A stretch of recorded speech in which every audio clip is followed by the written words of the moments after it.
ഇംഗ്ലീഷിലുള്ള ഒരു അഭിരുചി വളർത്താൻ പറ്റി. അതേപോലെ നമ്മൾ തൃശ്ശിനാപ്പള്ളിയിലായിരുന്നുകൊണ്ട് തമിഴ് പഠിക്കാൻ പറ്റി. തമിഴൊക്കെ സംസാരിക്കാൻ ഔപചാരികമായി പഠിച്ചിട്ടില്ല, സംസാരിക്കാൻ ചെറുതായിട്ട് വായിക്കുകയും ചെയ്യും. അങ്ങോട്ട് പോയോണ്ട് അതുകൊണ്ട് സാധിച്ചു. പറ്റി. എത്ര വർഷം അതുപോലെ നമ്മുടെ ഏലിയാമ്മ ടീച്ചർ ഹിന്ദി പഠിപ്പിച്ചുകൊണ്ട് ഹിന്ദിയോട് ഒരു താല്പര്യം തോന്നി. അപ്പൊ ഈ ഭാഷകളോടുള്ള മലയാളം നമ്മൾ പഠിച്ചിട്ടില്ല. ഹിന്ദിയായിരുന്നു സെക്കൻഡ് ലാംഗ്വേജ്. എന്നാൽ മലയാളം ഔപചാരികമായി പഠിച്ചു, MA മലയാളം പഠിച്ചു. അതെ, നമ്മളപ്പോ ഈ ഭാഷകളോടുള്ള ഒരു താല്പര്യം, അഭിനിവേശം, അതിങ്ങനെ പല കാലത്തായിട്ട് പല ആളുകളിൽ നിന്നാണോ ഇങ്ങനെ ഉണ്ടായിട്ടുള്ളത്? പല മലയാള പുസ്തകങ്ങള്, മലയാളത്തിലെ എഴുത്തുകാരുടെ ചിലതൊക്കെ അന്നേ വായിച്ചിട്ടുണ്ട്. ബഷീറിന്റെ മാത്രമല്ല, അതിന് മുമ്പ് എന്തൊക്കെ മനോരമ വാർഷിക പതിപ്പ് എന്നെല്ലാം ആദ്യ ദിവസം വായിക്കും. അത് ശീലമായി, എല്ലാത്തും മുഴുവൻ വായിക്കും. ഇതെല്ലാം കനത്ത ഒരു പുസ്തകമായിരുന്നു വാർഷിക പതിപ്പ്. അതിൽ വരുന്ന ലേഖനങ്ങൾ വായിച്ച് ഇപ്പോഴും ഓർമ്മയുണ്ട്. അതായത് ഈ മാർത്തോമാസഭ സ്ഥാപിച്ചയാൾ മാത്യൂസ് അത്താനാസ്യോസ്, അദ്ദേഹത്തെ കുറിച്ചൊരു ആഖ്യായിക പോലെ മത്തിച്ചിറ്റപ്പന്റെ വീട്ടിലൊരു കഥ അപ്പൊ അത് അതൊക്കെ എനിക്ക് ഓർമ്മയുണ്ട്. അന്ന് വായിച്ചത് എത്രയോ വർഷം മുമ്പ് വായിച്ചത്. അപ്പൊ അതൊക്കെ അന്നേ ഈ സാഹിത്യ ലോകത്തേക്കാണ് മനസ്സ് പോകുന്നത്.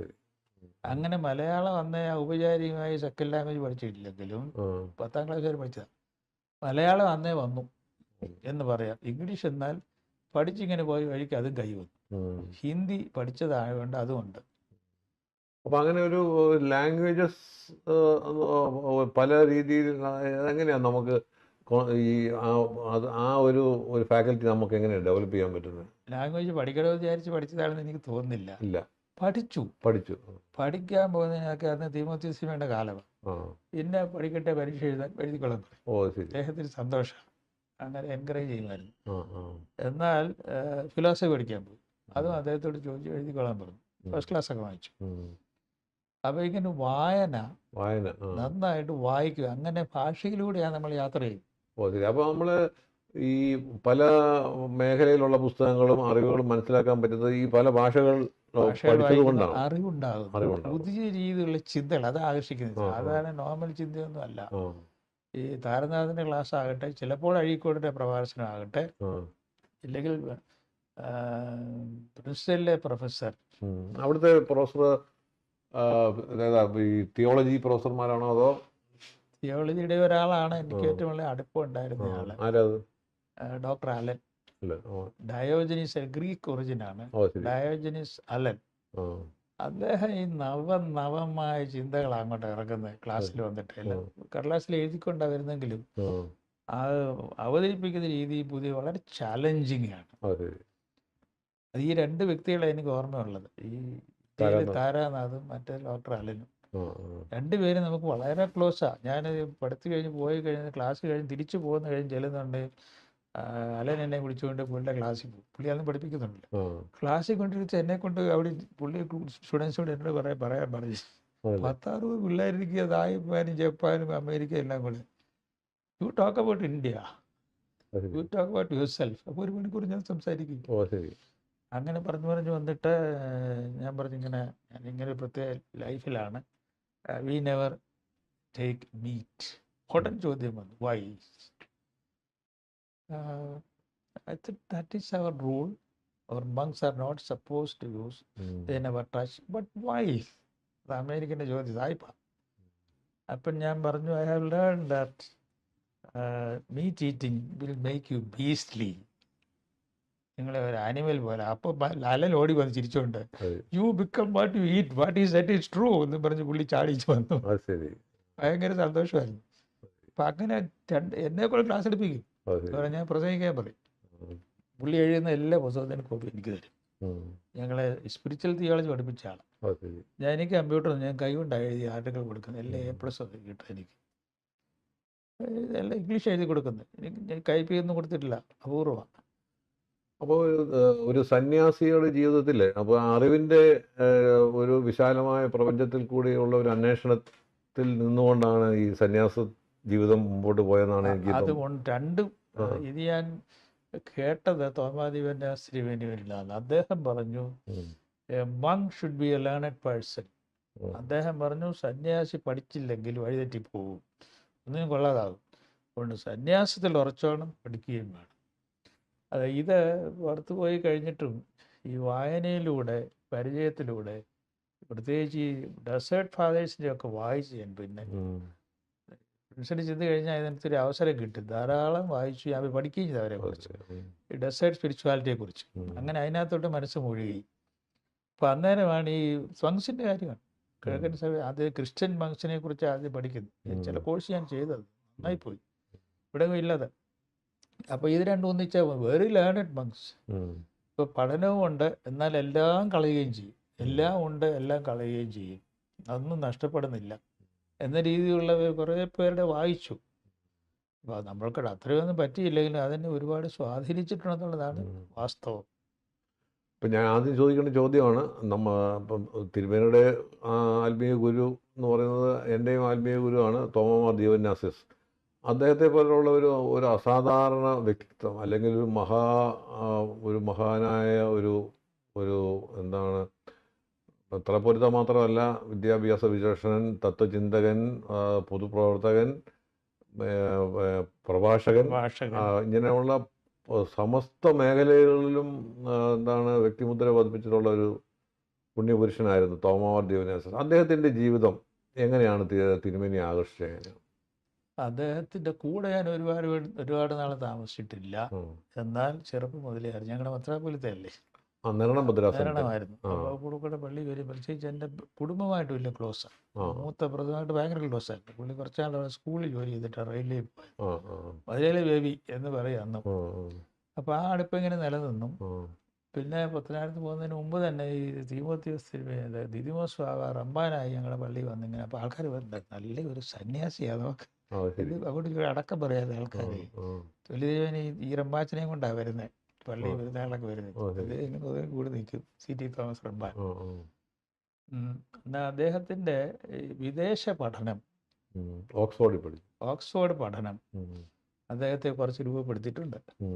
അതേസമയം തന്നെ കൗളി ഫാദേഴ്സിൻ്റെ കൂടെ താമസിച്ചത് കൊണ്ട് ഒരു ലൈനാണ് അദ്ദേഹത്തിന്.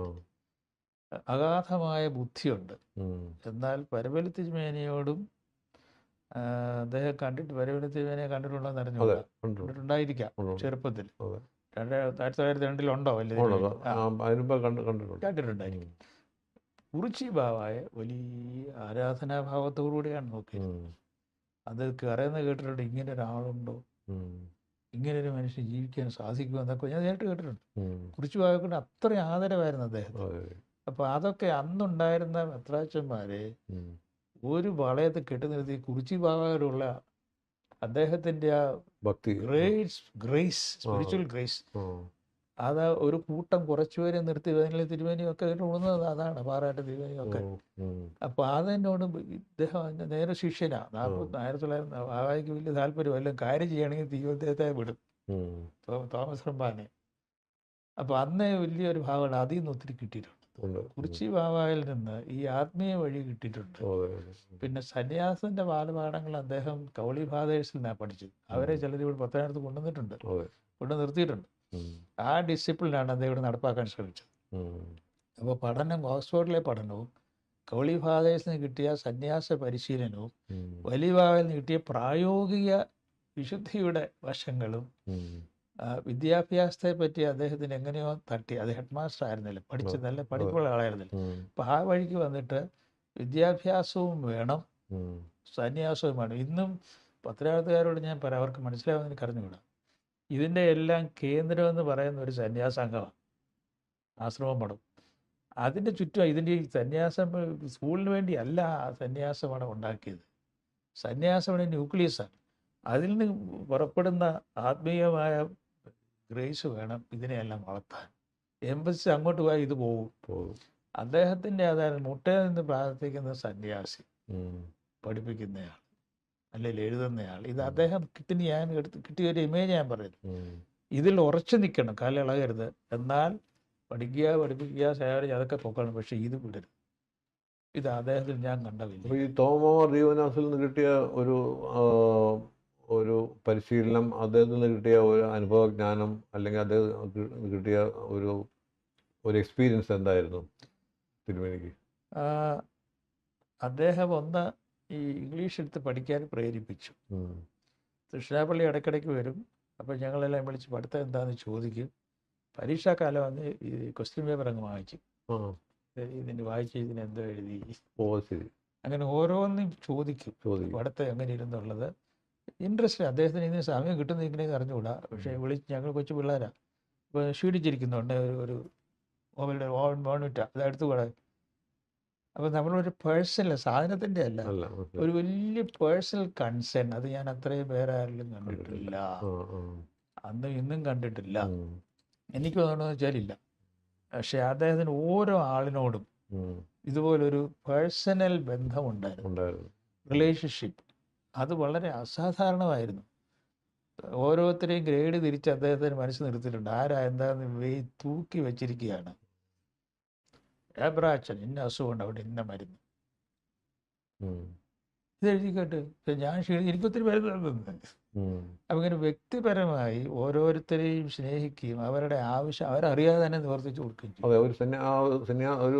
കൺസേൺ ഉണ്ട്, വലിയ കൺസേൺ. എല്ലാവരും അതൊരു സന്യാസിയുടെ ലക്ഷണമാണ്. അഡ്മിനിസ്ട്രേറ്ററുടെ മാത്രമല്ല, ഒരു മനുഷ്യസ്നേഹി എന്ന് പറയുന്നതിൻ്റെ അക്ഷരാർത്ഥത്തിൽ അതവിടെ കാണും. അദ്ദേഹത്തെ പോലെ അതങ്ങനെ ആരെയും ഞാൻ കണ്ടിട്ടില്ല. കുറിച്ചിവായിട്ടുണ്ടായിരുന്നു, കേട്ടിട്ടുണ്ട്, പക്ഷെ ഇതിനകത്ത് ഞാൻ കണ്ടത് നേരിട്ട് അനുഭവിച്ച കാര്യമാണ്. നേരിട്ട് അനുഭവിച്ചു. അപ്പോൾ ശരിക്കും പറഞ്ഞാൽ നമുക്കൊരു ഇപ്പോഴും ഒരു ശക്തി സ്രോതസ്സായിട്ട് തന്നെയാണ്. തീർച്ചയായും. പിന്നെ അതിൻ്റെ ഒരു റിഫ്ലക്ഷനാണ് ദിമോത്തിയോസ് തിരുമേനിയിൽ കാണുന്നത്. ദിദിമോസ് ബാവായിരുന്നു, വാത്സല്യമായിരുന്നു. അപ്പോൾ പത്തനാപുരം ദേറായിലെ നമ്മുടെ തോമാ ദിയോനാസിയോസ്, അതേപോലെ തന്നെ ദിദിമോസ് ബാവ, അതേപോലെ സക്കറിയാസ് മാർ ദിയോനാസിയോസ്, അതേപോലെ ഇയോ മാർ പീലക്സിയോസ്, അദ്ദേഹം തിരുവനന്തപുരം സീനിയറായിട്ട് വന്നതാണ് അല്ലേ. പിന്നെ ജൂനിയറായിട്ട് വന്നതാണ് ജോസഫ് മാർ ദിയോനാസിയോസ്. ഇങ്ങനെ ഉള്ള ഒരു അന്തരീക്ഷത്തിൽ നിന്ന് നമുക്ക് സഭയുടെ പൊതുവായ പ്രവർത്തന മേഖലയിലേക്ക് വന്നപ്പോഴേ ഒരു സന്യാസി എങ്ങനെയാണ് ഒരു മെത്രാപ്പോലീത്ത എന്ന നിലയിൽ എങ്ങനെയാണ് പ്രവർത്തിക്കേണ്ടത്, അല്ലെങ്കിൽ എങ്ങനെയാണ് ഒരു ഇതാണ് നിഷ്ഠകളും ചട്ടങ്ങളും ഒക്കെ എങ്ങനെയാണ് വളരെ പ്രസക്തമായ ഒരു വിഷയമാണ്. ഒരേ സമയം ഒരു സഭാ ഭരണാധികാരിയോ അധ്യക്ഷരായിട്ടിരിക്കുകയും എന്നാൽ പഠിച്ച നിഷ്ഠകൾ കളയാതിരിക്കുകയും ചെയ്യുന്നത് എങ്ങനെയാണെന്നുള്ളത് ഒരു സംഘർഷം ഉണ്ടാകാം. ഒരു ടെൻഷനൽ റിലേഷൻഷിപ്പാണ്. അത് സോൾവ് ചെയ്തെങ്കിലേ മുമ്പോട്ട് നടക്കും. എന്നാൽ രണ്ടിലും വിജയിക്കണം. പരവലത്തിന് വേണ്ടി ഈ പരവലം താമസിക്കുന്ന കാലത്ത് അദ്ദേഹത്തിൻ്റെ കടുകിട അദ്ദേഹത്തിൻ്റെ ഒരു ഡെയിലി റുട്ടീനുണ്ട്, അതിൽ നിന്ന് മാറത്തില്ല. പക്ഷേ ഭരണത്തിൽ നിപുണനാണ്, പഠിപ്പിക്കും, ശിക്ഷിക്കും, പള്ളികളിലെ പ്രശ്നം തീർക്കും. അതുകൊണ്ടൊന്നും ഇദ്ദേഹത്തിന് അതാണ് മലങ്കര സഭയ്ക്ക് ഇത് വലിയൊരു മാതൃകയാണ്. ഒരേ സമയം സന്യാസിയും ടീച്ചറും സഭാപിതാവും എഴുത്തുകാരനും ആയിട്ട് ജീവിക്കാമെന്ന് തെളിയിച്ച ഒരാളാണ് സെന്റ് ഗ്രിഗോറിയോസ് പരുവലത്തിൻ്റെ. അല്ല, അങ്ങനെ ഒരു ദക്ഷിണ പാരമ്പര്യം നമുക്ക് സഭയിൽ ഉണ്ടായിരുന്നു. തിരുമേനിക്ക് ആ സന്യാസത്തിലെ ഡിസിപ്ലിൻ, ആരാധന കാണിക്കുന്ന നിഷ്ഠകൾ, നോയമ്പിൽ കാണിക്കുന്ന നിഷ്ഠകൾ, ഇതെല്ലാം എങ്ങനെയാണ് മെയിൻറ്റെയിൻ ചെയ്യാൻ പറ്റുന്നത്? അത് നിഷ്ഠ എന്ന് പറയുന്നത് നമ്മിലേക്ക് അത് ആവാഹിക്കണം. അതെന്നും പുസ്തകത്തിൽ ഏട്ടിലിരിക്കുന്ന ഒരു സഹിക്കേണ്ട കാര്യമല്ല, അത് നമ്മുടെ ഭാഗമാകും. ഈ പഠിച്ചിരിക്കുന്ന പരിശീലിച്ച ഡിസിപ്ലിൻ അതൊരു ആനയുടെ ഇതുപോലെ വെച്ചേക്കാനല്ല, ചട്ടം പഠിപ്പിക്കുന്നതല്ല. It is part of you. അങ്ങനെ ഇതകത്ത് കയറി കഴിഞ്ഞാൽ എവിടെ വേണേ പോകും, ഏത് ലോകത്ത് പോയി ജീവിക്കാം, എന്ത് ജോലിയും ചെയ്യാം. പക്ഷേ നിങ്ങളായിരിക്കും. അതൊരു വലിയ പറഞ്ഞ് ഇന്ന് വളരെ പ്രസക്തമാണിത്. ഒരു സന്യാസിക്ക് ഒരു ഭരണകർത്താവായോ അഡ്മിനിസ്ട്രേറ്ററായിട്ടോ പ്രൊഫസറായിട്ടോ മറ്റൊരു ചുമതല നിറഞ്ഞതായിട്ട് സാധിക്കുമോ എന്ന് ചോദിച്ചാൽ പ്രയാസമാണ്. പക്ഷേ സാധിക്കണം. ടീച്ചിങ് എനിക്ക് വളരെ ഇൻട്രസ്റ്റ്, എൻജോയ് ചെയ്യുന്നൊരു കാര്യമായി ടീച്ചിങ് അന്ന്. അതങ്ങനെ ഈ ടീച്ചിങ്ങിൻ്റെ മാതൃകകളിൽ നിന്ന് ഞാൻ കണ്ടുപിടിച്ചു. ഈ താരനാഥ് പഠിപ്പിക്കുന്നതും ഡോക്ടർ അലൻ പഠിപ്പിക്കുന്നതൊക്കെ രീതി കണ്ടിട്ട് ടീച്ചിങ് അവർ എൻജോയ് ചെയ്യുന്ന ഒരു ജോയാണ്. പഠിക്കുന്ന ആൾക്ക് ഒരു ജോയാണ്, പഠിപ്പിക്കുന്ന ആളിന് ജോയ്. അല്ലാത്തൊക്കെ ചുമ്മാ മെക്കാനിക്കൽ പഠിപ്പിക്കലാണ്. അപ്പോൾ ഒരു സന്യാസിക്ക് ഒരു ഉത്തമനായ ഒരു ടീച്ചറാകാൻ സാധിക്കും. ലോകപരമായ രീതിയിലല്ല, എല്ലാത്തിൻ്റെയും കൂടെ പോകും. പക്ഷേ നിങ്ങൾ സന്യാസി ആയിരിക്കണം. അത് ലോകത്തിന് നിങ്ങൾ സന്യാസി ആയത് വിളിച്ചു പറഞ്ഞ് നടക്കുന്നത് വേണ്ട, നിങ്ങളെ ജീവിതത്തിൽ മനസ്സിലാക്കും. ഞാൻ പത്തനാപുരം ദേറായിലെ പണ്ട് തോമാ ദിയോനാസിയോസ് ഉള്ളപ്പോഴേ അവിടെ ആശ്രമത്തിൽ അവിടെയൊക്കെ എഴുതി വെച്ചിട്ടുണ്ട് സൈലൻസ്, നിശബ്ദത എന്ന് മാത്രമേ ഉള്ളൂ. നിശബ്ദത പാലിക്കാമെന്ന് കണ്ടിട്ടില്ല, സൈലൻസ് മാത്രമേ എഴുതിയിട്ടുള്ളൂ. ആ ഒരു വാക്ക് തിരുമേനിയുടെ ജീവിതത്തിൽ എങ്ങനെയാണ്? ജീവിതത്തിലെ ഒരു സ്ഥായി ഭാവമാണ് സൈലൻസ്, നിശബ്ദത. സന്യാസ ജീവിതക്കാർക്ക് അനിവാര്യമാണ് നിശബ്ദത. അതുകൊണ്ട് തന്നെ സംഘങ്ങളിൽ അവർക്ക് പ്രത്യേക സമയങ്ങൾ ടോട്ടൽ സൈലൻസും ഹാഫ് സൈലൻസും ഒക്കെ വെച്ചിട്ടുണ്ട്. സൈലൻസ് ഇല്ലാതൊന്നുമില്ല അവർക്ക്. അതെല്ലാം കുറേ ഇളകി പോയിട്ടുണ്ടെന്നുള്ള വാസ്തവമാണ്. എന്നാൽ ഈ സൈലൻസ് ഒരു യാന്ത്രികമായ ഒരു അനുസരണം മാത്രമല്ല, അത് ഈ പറഞ്ഞതുപോലെ നമ്മുടെ ജീവിതത്തിൻ്റെ ബിഹേവിയറിൻ്റെ ഭാഗമായിട്ട് വന്നെങ്കിലും ഒക്കത്തുള്ളൂ. അല്ലെ എന്നും ഇത് ബുക്ക് നോക്കി വായിക്കുന്നവരിക്കും, അങ്ങനെ വരാൻ പാടില്ല. അതെല്ലാം സൈലൻസ് ഉൾപ്പെടെയുള്ള എല്ലാ ഡിസിപ്ലിൻ മെഷേഴ്സിനും അത് ആ വ്യക്തിയുടെ ഭാഗമായി മാറിയെങ്കിലേ വിലയുള്ളൂ. ഇല്ലെങ്കിൽ ലൗകിക മനുഷ്യരായിട്ട് അസ്തമിക്കും. തിരുമേനി എനിക്ക് 12 വയസ്സോളപ്പം തിരുമേനി ഞാൻ കാണുന്നുണ്ട്. അപ്പം തിരുമേനി ഇപ്പോൾ 75 വയസ്സായി. അന്ന് മുതൽ ഇന്ന് വരെ ഞാൻ തിരുമേനിയിൽ കണ്ടിട്ടുള്ള ഒരു പ്രധാന ഒരു പ്രത്യേകത എന്ന് പറയുന്നത് ഈ സയൻസ് തന്നെയാണ്. പിന്നെ ഈ നോളജ് ഗെയിൻ ചെയ്യാനുള്ള ഒരു അഭിനിവേശം. ഈ സന്യാസ ജീവിതത്തിൽ ഈ ഇപ്പം ഇപ്പം ഫിലോസഫി പഠിച്ചു, ഇംഗ്ലീഷ് പഠിച്ചു, അതേപോലെ മലയാളം പഠിച്ചു, അല്ലേ, എഡ്യൂക്കേഷനിൽ PhD കിട്ടി, തിയോളജിയിൽ PhD എടുത്തു. അപ്പോൾ ഈ അറിവിൻ്റെ മേഖലയിലേക്ക് ഇങ്ങനെ പോകുമ്പോൾ അതും ഈ സന്യാസ ജീവിതവുമായിട്ട് എങ്ങനെയാണ് ഈ തിരുമേനിക്ക് പൊരുത്തപ്പെടാനോ അല്ലെങ്കിൽ ബാലൻസ് ചെയ്ത് പോകാനോ എങ്ങനെയാണ്? ഒരുപക്ഷെ അതിനകത്ത് മാത്രം അങ്ങ് മുഴുകി പോവുകയാണോ ചെയ്യുന്നത്? പഠനം ഒരിക്കലും അവസാനിക്കുന്നില്ലല്ലോ. ജനനം മുതൽ മരണം വരെ നീളുന്നതാണ് പഠനം. അത് സന്യാസിയായാലും ശാസ്ത്രജ്ഞനായാലും പഠിച്ചുകൊണ്ടേയിരിക്കും. വായന ജീവിതത്തിൻ്റെ ഭാഗമാണ് എന്നാണ് ഞാൻ വിചാരിക്കുന്നത്. ജീവിതത്തിൻ്റെ ഭാഗമാണ്. അത് സന്യാസിയായാലും വായിക്കണം. വായനയിലൂടെയും പ്രകൃതിയെ വായിച്ചും പുസ്തകങ്ങൾ വായിച്ചും ജീവിതത്തെ വായിച്ചുമാണ് പഠിക്കുക. പുസ്തകങ്ങളിൽ നിന്ന് പ്രത്യേകിച്ച് വളരെ ഫിലോസഫേഴ്സ് ഉണ്ട്, ശൈലിയായിട്ടുള്ള ആളുകളിൽ നിന്നും പഠിച്ചെടുക്കുന്നത് അവർ ശീലിച്ച ശീലങ്ങളുണ്ട്. അത് നമ്മൾ വായനയിലൂടെയാണ് നമ്മളിലേക്ക് സംക്രമിക്കുന്നത്, പ്രവേശിക്കും. വായിച്ച് വെറുതെ വിടുകയല്ല. ഒരു വായന കഴിഞ്ഞ് നമ്മൾ ചിലപ്പോൾ പിടിച്ച് കുലുക്കിക്കളയും വായിക്കുന്നതൊക്കെ. ഇപ്പോൾ സ്വാമി വിവേകാനന്ദൻ്റെ ഉൾപ്പെടെ ഇന്ത്യയിലുള്ള പല സാധുക്കളുടെ അടുത്ത കാലത്ത് ചില നല്ല സന്യാസിമാരുണ്ടായിട്ടുണ്ട്. മരിച്ചുപോയ സ്വാമി നിർമ്മലാനന്ദഗിരി പാലക്കാടുണ്ടായിരുന്നല്ലോ, അദ്ദേഹം വടക്കൂന്ന് വന്ന് ഇവിടുത്തെ മരിച്ചു. നല്ല ഡിസിപ്ലിനായിട്ട് ജീവിച്ച ആളെന്ന് എനിക്കറിയാം. പിന്നെ അവിടെ വലിയ അടുത്ത ആളായിരുന്നു. രാവിലെ വെളുപ്പിനെ 3 മണിക്ക് ഉണരും, പിന്നെ പ്രാർത്ഥന, വായന, പൂജകൾ. 86 വയസ്സായി മരിച്ചുപോയി. അതേ നിഷ്ഠയിലാണ്, വളരെ സിമ്പിളാണ് ജീവിക്കുന്നത്. ഒന്നിനോട് ഒരു അടുപ്പമില്ല, പൊസഷൻ ഒന്നുമില്ല. ഈ അറ്റാച്ച്മെൻ്റാണ് ഈ പ്രശ്നം. നമ്മൾ ഈ ഡിസിപ്ലിനും സൈലൻസും ഒക്കെ പറഞ്ഞാലും അറ്റാച്ച്മെൻ്റ് ഓരോന്നിനോടും കൂടി വരുന്നത് സന്യാസിക്ക് വളരെ അപകടകരമായ കാര്യമാണ്. പണമായാലും താമസ സൗകര്യമായാലും പുസ്തകമായാൽ പോലും അറ്റാച്ച്മെൻറ്റ് വന്നു കഴിഞ്ഞാൽ കണ്ഠകോടാലിയായിട്ട്. നമ്മുടെ മലങ്കര സഭയുടെ ഒരു വളർച്ചയ്ക്ക് ഈ സന്യാസ പ്രസ്ഥാനം ദുർബലപ്പെട്ട് കഴിഞ്ഞാൽ അത് ഒരു ആശങ്കപ്പെടേണ്ട ഒരു കാര്യമാണ്, അല്ലേ? തീർച്ചയായും. ഇപ്പോൾ അവർ ദുർബലപ്പെട്ട് കഴിഞ്ഞു എന്ന് പറയാം. അങ്ങനെ ശക്തമായ സംഘടന ഒന്നും നമുക്കിപ്പോൾ ഇല്ല. അങ്ങനെ നമുക്ക് വലിയ ചരിത്രമില്ലല്ലോ. സന്യാസ സംഘങ്ങളുടെ ഒരു ചരിത്രം മലങ്കര സഭയിൽ കാര്യമായിട്ടില്ല. 100 വർഷം 100-110 120 വർഷത്തിനുള്ളിലുള്ള ചരിത്രമേ ഉള്ളൂ സംഘടിതമായ സന്യാസത്തിൽ. എന്നാൽ ഒറ്റയ്ക്കുള്ള സന്യാസിമാർ ഉണ്ടായിരുന്നു. അവർ ചിലരൊക്കെ ഇങ്ങനെ സാധാരണ വഴിയിൽ നിന്ന് ഇങ്ങനെ മാറി നിന്ന്, മൈലപ്പാറ റമ്പാച്ച്, കുറേ പേർക്കൊക്കെ അറിയാം ഈ ഭാഗത്ത്. അദ്ദേഹം ഇങ്ങനെ വഴി മാറി നടന്നു ഒരു മനുഷ്യൻ. ഇന്ന് നമ്മൾ പരിചയമുള്ള ജീവിത സരണിയെ സന്യാസിയുടെ പോലും ചലഞ്ച് ചെയ്തിട്ട് നിന്നൊരു ഈ തൂൺ താമസികളെ പോലെ നിന്നൊരു ആളാണ്. പലർക്കും അറിയാൻ പറ്റില്ല, അദ്ദേഹം ഒരു മിസ്റ്റിക്കാണ്. കൂടെ താമസിച്ചവർക്ക് അറിയാമായിരിക്കാം. അപ്പം അങ്ങനെയുള്ള ചില ഏകാന്തവാസികൾ, അത് ഇപ്പോഴത്തെ സന്യാസത്തേക്കാൾ കരുത്തുള്ളതായിരുന്നു. ആദ്യകാലത്ത് ഇവിടുത്തെ ഏകാന്ത സന്യാസികൾ സന്യാസ സംഘങ്ങളെക്കാൾ ഒരുപാട് സ്വാധീനം ചെലുത്തിയവരാണ്. പരമാവധി ഗുരുക്കന്മാരൊക്കെ ഉണ്ടല്ലോ. എന്താ ഇതിന് 100 വർഷത്തിനപ്പുറത്തുള്ള ചരിത്രമേ ഉള്ളൂ. അതുകൊണ്ട് പുറകോട്ട് നോക്കി വലിയൊരു പൂർവ്വ സൂര്യകളെ ഒന്നും കണ്ടുപിടിക്കാൻ എന്തില്ല. അതൊരു ബലഹീനതയാണ്. അത് നമ്മൾ വളർന്നു വരണം. ഇനി എത്ര നാളെടുക്കുമെന്ന് അറിഞ്ഞു. സാഹചര്യങ്ങളൊക്കെ മാറി, ലോകം മാറി, മനുഷ്യരുടെ രീതി മാറി, ജീവിത രീതി, എല്ലാ ലോകമെമ്പാടും ഇപ്പോൾ ഈ സന്യസ്ത ജീവിതക്കാരുടെ എണ്ണം വളരെ കുറവാണ്. അപൂർവമായിട്ടുണ്ട്. ഇപ്പോൾ ഗ്രീക്ക് സഭയിലോ കോപ്റ്റിക് സഭയിലോ ഒക്കെ കണ്ടിട്ടുണ്ട്. വളരെ അഡ്വാൻസ് പഠനമുള്ള ആളുകൾ പോലും അത് കളഞ്ഞു വന്ന സന്യാസികളായത് കണ്ടിട്ടുണ്ട്. ഇതൊന്നും അങ്ങനെ കേട്ടിട്ടില്ല.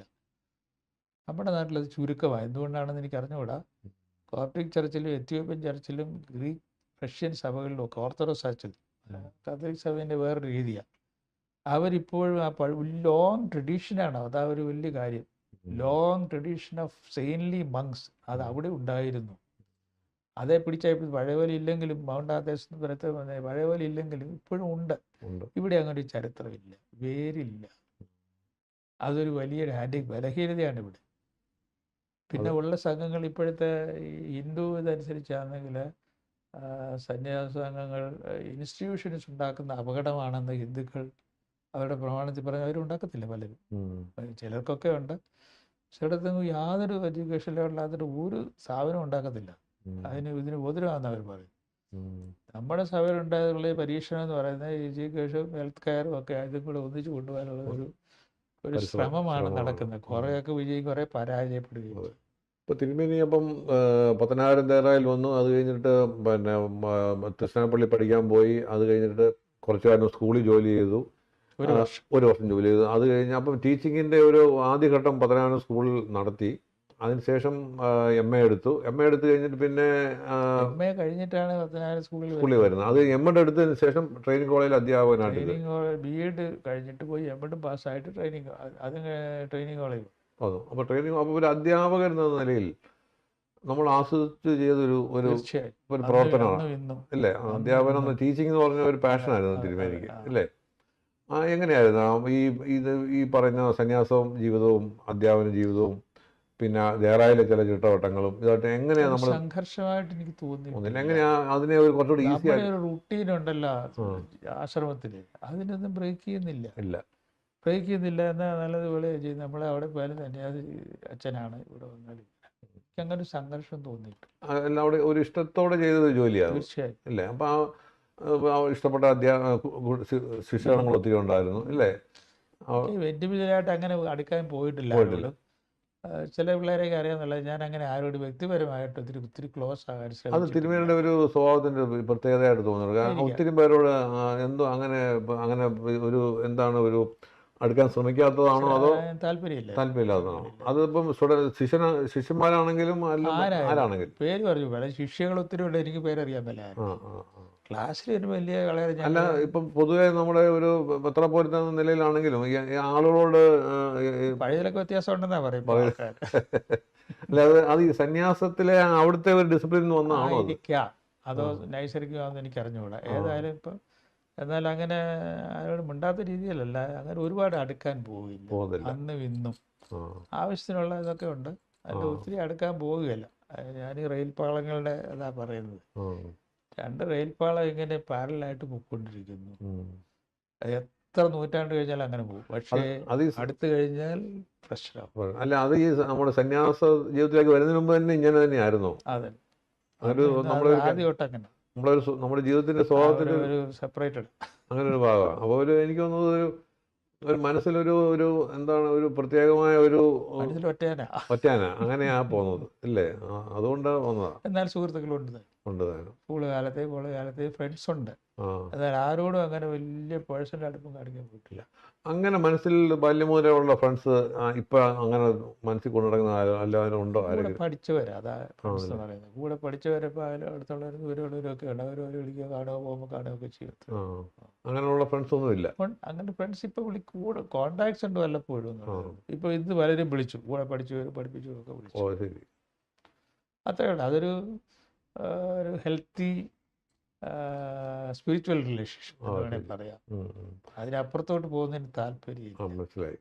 ഈ ജീവിതത്തിന് ഒരു തടസ്സമാണ് തോന്നുന്നതാണോ അതോ?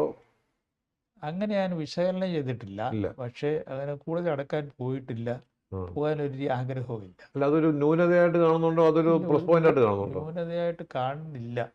ആവശ്യത്തിനുള്ള ഇപ്പം നമ്മളൊരു ഡയസിസ് ചെന്നാൽ, പള്ളിയിൽ ചെന്നാൽ അത്യാവശ്യം സംസാരിക്കേണ്ടവർ സംസാരിക്കുകയും പലതും പറയുകയും ഒക്കെ ചെയ്യും. അതിനൊന്നും കുഴപ്പമില്ല. പക്ഷെ കൂടുതൽ അടുക്കാൻ പോവില്ല ആരോടും. ഇപ്പോഴത്തെ കാലത്തൊക്കെ അങ്ങനെ കുറച്ച് അടുക്കണ്ടായോ? ആവശ്യത്തിലുള്ള അടുപ്പമുണ്ട്. ഞാൻ പറഞ്ഞ അതിരുവിട്ടുള്ള അടുപ്പങ്ങളില്ല. ഇല്ല. വലിയ ഇല്ലായിരുന്നെങ്കിൽ മരിച്ചു പോയിനാൽ കൂടുതലേ മരിച്ചു, അങ്ങനെയുള്ള പരിപാടി ഇല്ല. പല മേഖലയിൽ തിരുമേനി പിന്നെ എന്താണ് അധ്യാപകനായിട്ട് വന്നു. അത് കഴിഞ്ഞിട്ട് പിന്നെ ഈ പറഞ്ഞ പോലെ മേൽപ്പെട്ട ഇതിലേക്ക് വന്നു. ഈ ലാംഗ്വേജസ് ഒത്തിരി പഠിച്ചു അല്ലേ? ഇപ്പോഴും പഠിക്കുന്നെന്ന് പറഞ്ഞു. ഫിലോസഫി പഠിച്ചു, പിന്നെ തിയോളജി പഠിച്ചു, പിന്നെ ഹിന്ദി പഠിച്ചു, മലയാളം പഠിച്ചു, ഇംഗ്ലീഷ് പഠിച്ചു. ഇത് ഇനി എന്താ ഇപ്പോൾ പുതുതായിട്ട് എന്താ പഠിക്കുന്നത്? ഇനി എന്താണെന്ന് അന്വേഷിച്ചിട്ടില്ല, പഠിച്ചുകൊണ്ടേ അല്ല, ഇരിക്കുന്നു. ഇപ്പോൾ പുതുതായിട്ട് പഠിക്കുന്ന ഭാഷ ഏതാണ്? അല്ലെങ്കിൽ ഭാഷ പുതുതായിട്ട് പഠിക്കാൻ ശ്രമിക്കുന്നില്ല, എന്നാൽ വായനയുണ്ട്. വായനയിലൂടെയാണല്ലോ എങ്ങോട്ടെങ്കിലും തിരിയുന്നത്. ഹിന്ദി കിട്ടാമെങ്കിൽ ഹിന്ദി വായിക്കും, മാധ്യമങ്ങൾ പത്രങ്ങൾ വായിക്കും, പബ്ലിക്കേഷൻസ് വായിക്കും, പുസ്തകങ്ങൾ വായിക്കും. പിന്നെ മലയാളത്തിലാണെങ്കിൽ കേരളത്തിലുള്ള ഇംഗ്ലീഷ് എഴുതുന്നവരധികം ഇല്ല കേരളത്തിൽ. മലയാളം നല്ല സ്റ്റാൻഡേർഡ് വരുന്നതൊക്കെ വായിക്കാൻ പറ്റുന്നതൊക്കെ വായിക്കും. അപ്പം അങ്ങനെ ഞാൻ വലിയ പരിചയമില്ല ഇപ്പോഴത്തെ ഈ എഴുത്തുകാരോ കവികളുമായിട്ട്. അഴീക്കോടിൻ്റെ പുസ്തകങ്ങളൊക്കെ വായിച്ചിട്ടുണ്ടല്ലോ? മിക്കവാറൊക്കെ വായിച്ചു. അത് അദ്ദേഹത്തിൻ്റെ ആ ശൈലി, ധൈര്യം, ഭാഷ ഉപയോഗമുള്ള ധൈര്യം, അല്ലാതെ ധൈര്യമുള്ള ആളാണ്. അതങ്ങ് സധൈര്യം പറയും അദ്ദേഹത്തിന്. ആരെയും നിർഭയനാണ് അദ്ദേഹം പ്രഭാഷണം നടത്തുമ്പോഴൊക്കെ. അതിനുള്ള വക കയ്യിലുണ്ട്. അല്ല, ഈ തിരുമേനിയുടെ പ്രസംഗങ്ങളും ഈ പറഞ്ഞ പോലെ ഈ പ്രസംഗ ശൈലി തിരുമേനി ആരെങ്കിലും സ്വാധീനിച്ചിട്ടുണ്ടോ? പ്രസംഗ ശൈലി ഏറ്റവും കൂടുതൽ സ്വാധീനിച്ചിട്ടുള്ള അഴീക്കോട്, പിന്നെ നമ്മുടെ ക്രിസോസ്റ്റം, പൗലോസ് ഗ്രിഗോറിയോസ്, എടുത്തു പറയാവുന്ന ചില പേരുകളാണ് അതൊക്കെ. അപ്പം അത് സാധാരണയിൽ നിന്ന് ഉയർന്നു നിൽക്കുന്ന ആളുകളാണ് അവർ. അവരുടെ മനസ്സുകൊണ്ടുള്ള വിശകലനങ്ങൾ, പല വിഷയങ്ങളെ മനസ്സുകൊണ്ട് അപഗ്രഥിക്കുകയും അത് തിരഞ്ഞെടുത്ത വാക്കുകളിലൂടെ അവതരിപ്പിക്കുകയും ചെയ്തതിൽ വളരെ പ്രഗത്ഭവതികളായിരുന്നു ഈ പറഞ്ഞവരൊക്കെ. ക്രിസോസ്റ്റം പിന്നെ ഒരു നർമ്മപ്രധാനമായ നർമ്മഭൂഷണായിരുന്നു. മറ്റവർ രണ്ടുപേരും അവരുടെ ചിന്താലോകത്തെ വിശകലനം ചെയ്തതിൽ അദ്വിതീയരായിരുന്നു പറയാം. അത് അവതരിപ്പിക്കാനും അറിയാം. ഗ്രിഗോറിയോസ് തിരുമേനിയാണ് അനാലിസിസിൻ്റെ ആശാരാണ്. അഴീക്കോട് സാറ് ആണെങ്കിൽ അദ്ദേഹത്തിൻ്റെ കയ്യിൽ അമ്മാനമാടാത്ത ഒരു വിഷയവുമില്ലെന്ന് പറയാം. അതുപോലെ ഒരു ആത്മവിശ്വാസത്തോടെയാണ് അദ്ദേഹം പറയുകയോ എഴുതുകയോ ചെയ്യുന്നത്. അവസാനം വരെ ഉണ്ടായിരുന്നു എനിക്ക് തോന്നുന്നു. അപ്പോൾ നമ്മുടെ പ്രവർത്തനം നമ്മളിപ്പോൾ ചെന്നൈയിൽ ഡയോസിസിൽ മെത്രാപ്പൊലീത്ത ആയിരുന്നു, അതേപോലെ മലബാറിലായിരുന്നു, ഇപ്പം കൊച്ചിയിൽ ആയിരിക്കുന്നു. ഇവിടെ എല്ലാം നമ്മൾ നടത്തിയിട്ടുള്ള പ്രവർത്തനങ്ങൾ, അതിനകത്ത് നമ്മുടേതായിട്ടുള്ള കോൺട്രിബ്യൂഷനായിട്ട് നമുക്ക് എന്താണ് പറയാൻ പറ്റുന്നത്? കോൺട്രിബ്യൂഷൻ, നമ്മൾ ഒരു ഡയോസിസിൻ്റെ ആത്മീയവും ഭൗതികവുമായ കാര്യങ്ങളെല്ലാം ഉത്തരവാദിയാണ്. പ്രത്യേകിച്ച് അവരുടെ ഒരു ആത്മീയമായ വളർച്ച, അതാണ് ഫസ്റ്റ് കൺസേൺ. പിന്നെ ഇൻസ്റ്റിറ്റ്യൂഷണലൈസ് ഒക്കെ അതിൻ്റെ അത് കഴിഞ്ഞാൽ അതാണ് പ്രയോറിറ്റി വരേണ്ടത്. ആ കൂട്ടത്തിൽ ഭൗതിക വളർച്ചയെക്കുറിച്ച് ശ്രദ്ധിക്കണം. പ്രത്യേകിച്ച് ഡയോസിസ് ആകുമ്പോൾ അവിടെ ആരാധന സൗകര്യങ്ങൾ വേണം, വിദ്യാലയങ്ങൾ വേണം. അതിനൊക്കെ മദ്രാസ് വെച്ചതിന് 2 ഇടത്ത് കോളേജ് തുടങ്ങി. മദ്രാസിലെ ഇവിടെ നടന്നുകൊണ്ടിരിക്കും, മറ്റേ ഇന്ന് പോയി ആന്ധ്രയിൽ തുടങ്ങിയാണ്. മദ്രാസിലെ നല്ല ഒന്നാംകട കോളേജായിട്ട് മദ്രാസിൻ്റെ ഹൃദയഭാഗത്ത് ഇപ്പോഴും നടക്കുന്നു സെൻറ് തോമസ് കോളേജ്. പിന്നെ സ്കൂളുകളൊക്കെ ഉണ്ട്. ഞാൻ ആൻഡമാനിൽ പോയി 4 സ്കൂൾ തുടങ്ങി, അതിപ്പോഴും ഉണ്ട്. 4 സെൻറ് മേരീസ് സ്കൂളിൽ തുടങ്ങിയിട്ടുണ്ട്. അപ്പോൾ അത് ഡയോസിസിൻ്റെ ഒരു ഡയോസിസ് നടത്തുന്നത്, എൻ്റേതല്ല. അങ്ങനെ കുറേ കാര്യങ്ങൾ മദ്രാസിൽ ചെയ്യാൻ പറ്റി. ഒരു അരമന ഉണ്ടാക്കി. അതൊരു ചെറിയ കാര്യമല്ല. അന്ന് വലിയ വിലയൊന്നും കൊടുക്കേണ്ടി വന്നില്ലാണ്. 124 ലക്ഷം പുതിയ ക്യാമ്പസിലേക്ക് മാറി. പുതിയ ക്യാമ്പസിലേക്ക്. ഇന്ന് അത് സ്വർണം കൊടുത്താൽ കിട്ടാത്ത പോലെ സ്ഥലമാണ്. അതൊരു ഡയോസിസിൻ്റെ എൻ്റെ നേട്ടമല്ല. കാശ് പിരിക്കാനോ ഒന്നും പോയില്ല. അറിയിച്ചു, അവർ കൊണ്ടുതന്നിട്ട് ഹോസ്റ്റലൊക്കെ നടത്തി കടം വീട്ടിയിട്ടുണ്ട്. ഇന്നത് വലിയ അസറ്റാണ് മദ്രാസിൽ. അടുത്താണ് റെയിൽവേ സ്റ്റേഷൻ്റെയും കൊണ്ട് വളരെ അടുത്തൊരു ഹൃദയഭാഗത്താണ്. മലബാറിൽ ഇരിക്കുമ്പോൾ അവിടെ ഒരു പിന്നെ ഇതുണ്ടായി, സന്യാസിനികളുടെ ഒരു പ്രസ്ഥാനം തുടങ്ങി. പക്ഷേ ഞാനിങ്ങനെ പോകുന്ന കഴിഞ്ഞപ്പോഴേ പിന്നെ അത് നോക്കാൻ ആളില്ല. മദ്രാസിൽ എനിക്ക് ഇത്രയും ദൂരം പിന്നെ പോകാനൊക്കെ ഒരു 5-7 പേരായിട്ട് ഉണ്ടായിരുന്നു. അപ്പോൾ അവർ തുടക്കക്കാരാണ്. അവർ കോഴിക്കുഞ്ഞുങ്ങളെ വളർത്തുന്ന പോലെ വളർത്തിക്കൊണ്ട് വരേണ്ടതാണ്. കത്തോലിക്കരെ പോലെ ആഴ്ചക്ക് വിടാനൊക്കത്തില്ലെന്ന്. പിന്നെ എനിക്ക് വരാതെ ഒക്കാതായി കൂടെ. പിന്നെ മലബാറിൽ ആരോ പറഞ്ഞത് മലബാറിൻ്റെയാണ്. ഞാൻ വിചാരിച്ചെന്നാൽ ദിവസമായിട്ട് അനുവാദം വാങ്ങിച്ചത് എറണാകുളത്തെങ്ങാനും പേരെ ഒന്ന് മാറ്റി പാർപ്പിച്ചാൽ പലപ്പോൾ അന്വേഷിക്കാനും സൗകര്യം, അവർ പള്ളികളിലൊക്കെ പോവുകയും ചെയ്യും. കോഴിക്കോട്ടായിട്ടുള്ള സൗകര്യം. പക്ഷെ അതിനവർ കുറച്ച് പേര് അവിടെ എതിര് പറഞ്ഞു, അപ്പോൾ അവിടെ കേട്ടു അല്ല അവിടെ അവിടെ മലബാറിൻ്റെതാണ്. അല്ല അവിടെ പ്രവർത്തനം നടക്കുന്നുണ്ട്. അപ്പം ഞാൻ പൗലോസ് ബാവയുടെ കാലത്ത് ഇത് കൊടുത്തു. അല്ല നമ്മൾ അങ്ങനെ ഒരു പ്രസ്ഥാനം തുടങ്ങി, അതൊരു പ്രസ്ഥാനം തുടങ്ങി. പക്ഷേ അത് അവിടുന്ന് പിന്നെ അത് പൗലോസ് ബാവ ഞാൻ വിട്ടല്ലോ, പൗലോസ് ബാവ നടത്തിക്കൊണ്ടിരുന്നത്. അദ്ദേഹത്തിന് ശേഷം ഇപ്പം വന്ന അവരെ എല്ലാം അവിടുന്ന് 5 പേരെ അങ്ങ് മാറ്റി നമ്മൾ മഠത്തിലോട്ടോ ഒറ്റ മാറ്റിയിട്ട് അവിടെ ഇപ്പം അവിടുത്തെ അച്ഛന്മാരായിട്ട് താമസിക്കുന്നുണ്ട്. കോഴിക്കോട്ട്. ആയിക്കോട്ടെ. അല്ല അപ്പം അവർ നമുക്ക് അങ്ങനെ ഒരു വിഷൻ ഉണ്ടായിരുന്നു എന്നുള്ളത് ഉണ്ടായിരുന്നു എനിക്ക്. പിന്നെ അടുത്ത് കൂടെ പോയി അന്വേഷിക്കാൻ. ഇനി നമ്മൾ അങ്ങനെയുള്ള പ്രസ്ഥാനത്തിലേക്ക് നമ്മൾ തിരിയണ്ടായെന്ന് ചോദിച്ചത്. നമ്മുടെ സഭയുടെ വളർച്ചയ്ക്ക് അത്തരം പ്രസ്ഥാനങ്ങൾ ആവശ്യമല്ലേ? ഒന്നാമത് അതിനുള്ള ആളുകൾ കിട്ടുന്നില്ല. ആളുകൾ നമ്മൾ കാൻവാസ് ചെയ്ത് പിടിക്കണം. മറ്റേ മുമ്പ് കാലത്ത് അങ്ങനെ ആയിരുന്നു, ആളുകൾ വരുമായിരുന്നു. ഇപ്പം അതില്ല. ആ വീടുകളിലും ആരും മരത്തിൽ ആളില്ല. കാത്തലിക്സിന് പോലും ഇപ്പോൾ വൊക്കേഷൻസ് കുറവാണ്.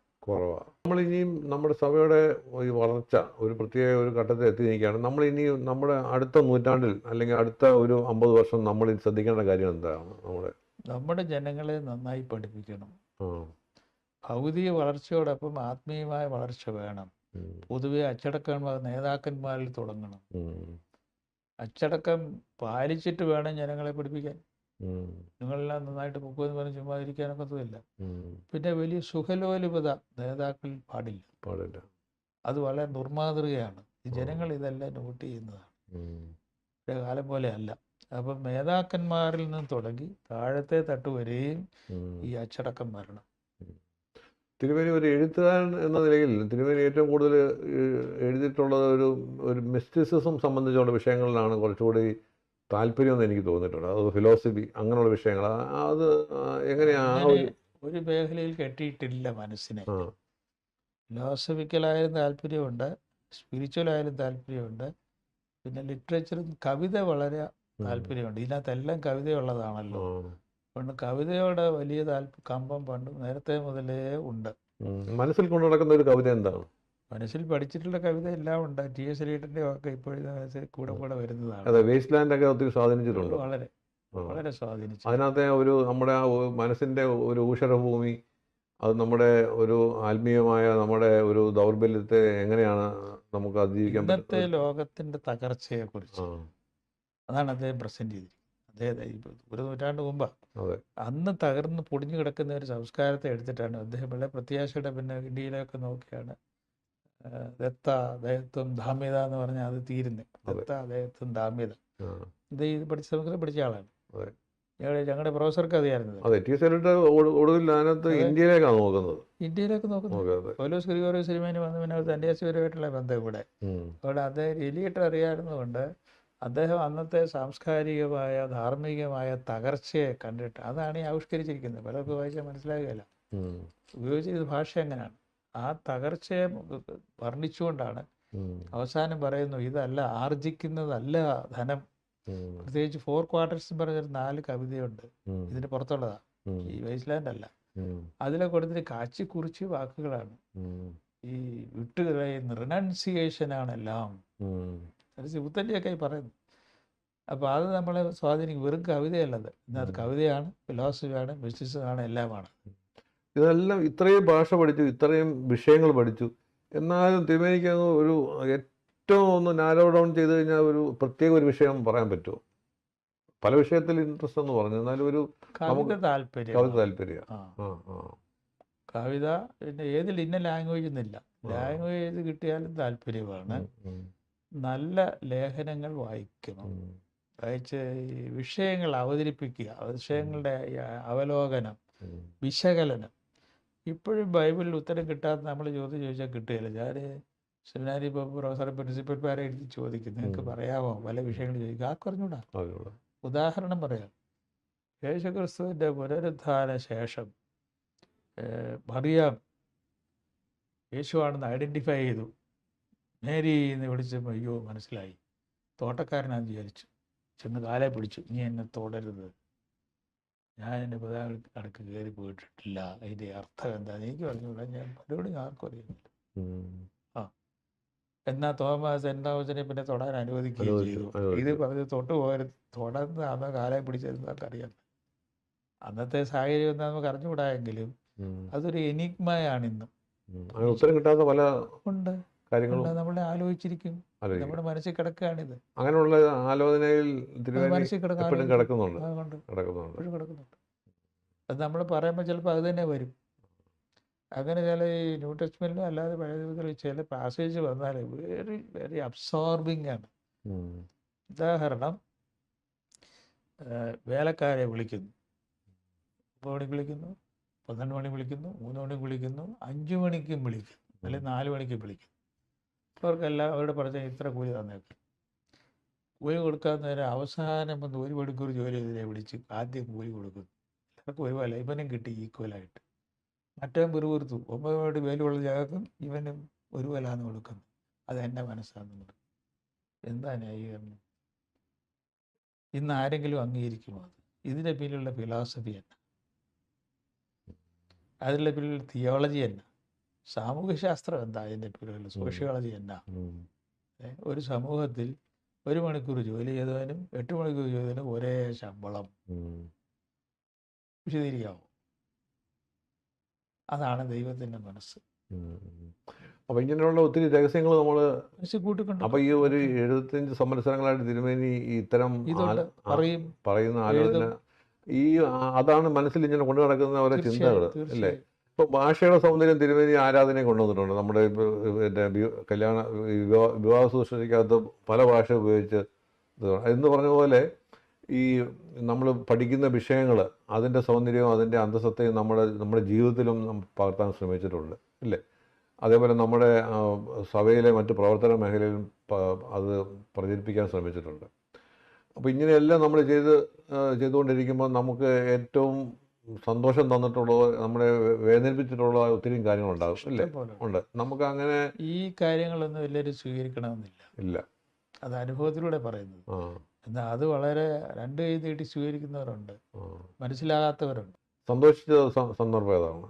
അങ്ങനെ പ്രത്യേകിച്ച് അങ്ങനെ ഒരു സന്തോഷമെന്ന് പറയാനൊന്നുമില്ല. ജീവിതം തന്നെ ഇങ്ങനെ മിക്സ് ചെയ്ത് ഞാൻ എന്നെ ഒന്നിനെക്കുറിച്ച് ഇങ്ങനെ അഭിരമിക്കാനോ നിരാശപ്പെടാനോ പോയിട്ടില്ല. അതിൻ്റെ ആവശ്യമില്ല. അത് ശരിയല്ലെന്ന് എൻ്റെ ചിന്ത.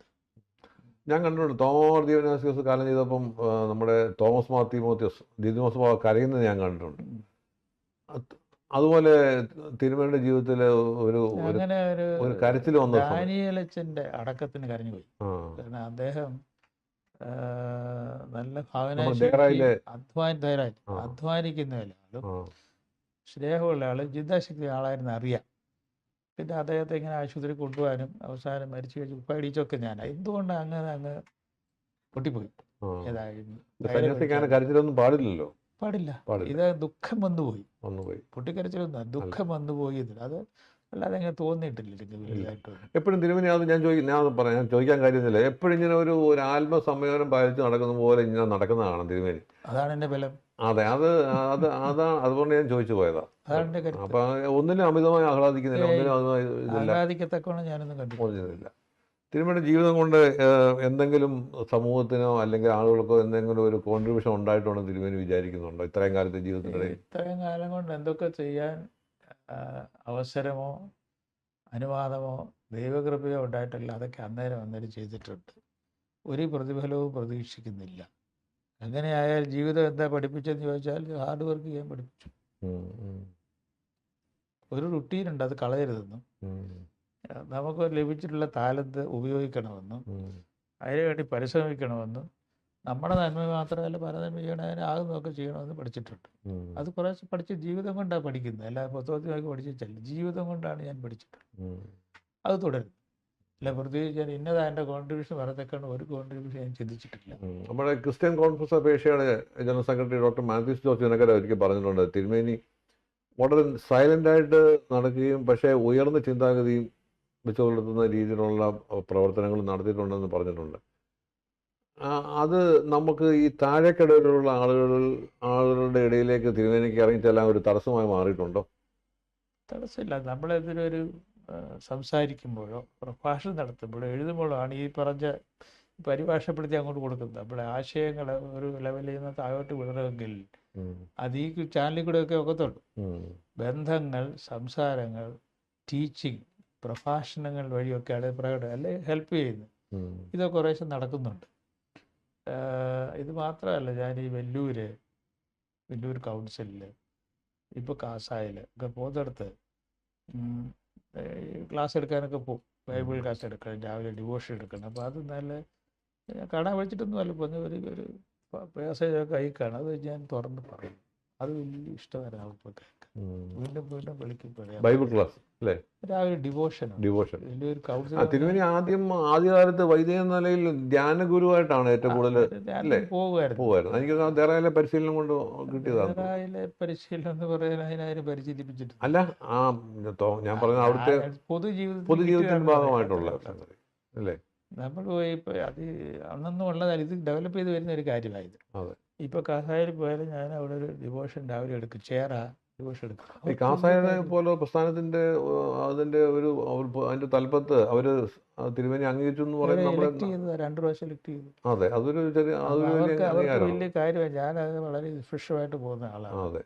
പുതിയൊരു ഡയറക്ടർ എടുക്കുന്ന കാര്യത്തിലൊക്കെ വളരെ നിഷ്പക്ഷം. ഞാൻ പറഞ്ഞു, ഐ ഹാവ് നോ കാൻഡിഡേറ്റ്. എനിക്ക് എൻ്റേതായ കാൻഡിഡേറ്റ് ഇല്ല. ഇൻ്റർവ്യൂ നടത്തി പിന്നെ എടുക്കേണ്ടി വന്നില്ല, വേറൊരു കാര്യം. അവർക്കറിയാം ഞാനങ്ങനെ പക്ഷം പിടിക്കത്തില്ലെന്നും. ഫൈനാൻസ് കുറച്ചുകാലം ടെസ്റ്റ് ചെയ്യായിരുന്നു. ഫൈനാൻസ് അതിനെ വിശ്വസിക്കാതെ കൈകാര്യം ചെയ്തില്ലെങ്കിലും പിന്നെ നമ്മുടെ സംസാരവും ആശയങ്ങൾ കൊടുക്കുന്നത് ഇഷ്ടമാണ്.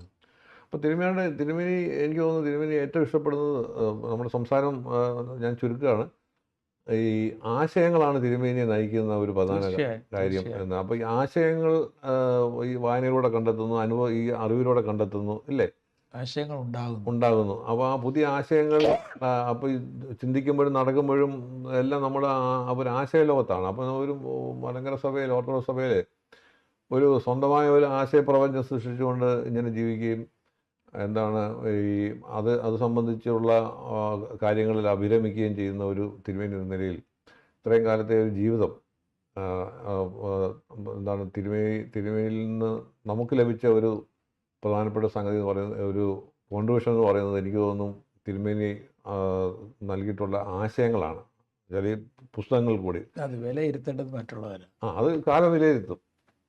എന്നാലും ഒരു വാക്കുണ്ട് അവിടെ പറഞ്ഞു നിർത്തിയേക്കാം.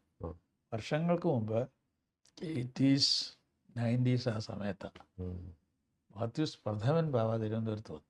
അപ്പം ഞാനത് എഴുതുമായിരുന്നു. ദേവലോ എന്ന് പറയുന്നൊരു പത്രം ഉണ്ടായിരുന്നില്ല, എൻ്റെ പേരെന്ത്, ഹെറാൾഡിനകത്ത് ഒരു ഡബിൾ കോളം എഴുതും. അത് ആദ്യം അകത്തിട്ട് പിന്നെ ഫ്രണ്ടിലിട്ടു. അത് ഇദ്ദേഹം വായിക്കുക. ആരാന്നറിയാൻ മേല എഴുതുന്നു. പിന്നെ അന്വേഷിച്ച് ഇവിടെ ചിന്നാരാ എനിക്ക് അറിയാൻ മേല എന്നൊക്കെ പറഞ്ഞു. ദേവലോ തിരുവനന്തപുരത്ത് വന്നപ്പോൾ എന്നെ കണ്ടു. ഞാൻ വായിക്കുന്നുണ്ട് പറഞ്ഞ് വളരെ അപ്രീഷിയേറ്റ് ചെയ്യാൻ വേണ്ടിയില്ല. പിന്നെ PhD കിട്ടിയെന്ന് അറിഞ്ഞുകൊണ്ടാണ് അദ്ദേഹം ഒരു കൽപ്പന എഴുതി കൈകൊണ്ട് എഴുതി അയച്ചത്. പ്രിയൻ്റെ പ്രയത്നത്തിൻ്റെ ഫലം കിട്ടിയെന്ന് പറഞ്ഞ് ഞാൻ സൂക്ഷിച്ചു വെച്ചിട്ടുണ്ട് അതൊക്കെ. എന്നാൽ അതിന് മുമ്പ് വേറൊരു അവസ്ഥ, അദ്ദേഹം 2-3 ആഴ്ച ഇവിടെ വന്ന് താമസിച്ചു. വെളിയിലാണ് താമസിച്ചത്. പള്ളിയിൽ വരും. അപ്പോൾ ഒരു ദിവസം എന്നെ വിളിച്ചു, ഞാൻ കുർബാന കഴിഞ്ഞ് വിളിച്ചുകൊണ്ട് വരും. 1.5 മണിക്കൂർ അങ്ങ് ക്ലാസ് എടുക്കുക, പ്രസംഗിക്കുക. ഞാൻ അവിടെ നിൽക്കുകയാണ്. ഞായറാഴ്ചയായിരുന്നു. പറഞ്ഞ ഇടയ്ക്ക് പറഞ്ഞു, എടോ താരിഞ്ഞിപ്പോൾ ഞാനീ പറയുന്നതൊക്കെ ഇവർക്ക് പഠിപ്പിച്ചു കൊടുക്കണം, ഇവരെയൊക്കെ പഠിപ്പിക്കണം കേട്ടോ. പിന്നെ പറഞ്ഞൊരു വാചകം, തന്നെക്കുറിച്ച് സഭയ്ക്ക് വലിയ പ്രതീക്ഷയുണ്ട്. എനിക്ക് തോന്നുന്ന വർഷം ഞാൻ ഓർക്കുന്നില്ല, ഒരു 80കളുടെ ഒടുവിൽ, 75 ഞാനവിടെ ചെല്ലുന്നത്. അത് ഒരു 10 വർഷത്തിനിടയ്ക്കാണ്. ഇപ്പം എന്നെ പരിചയമില്ല.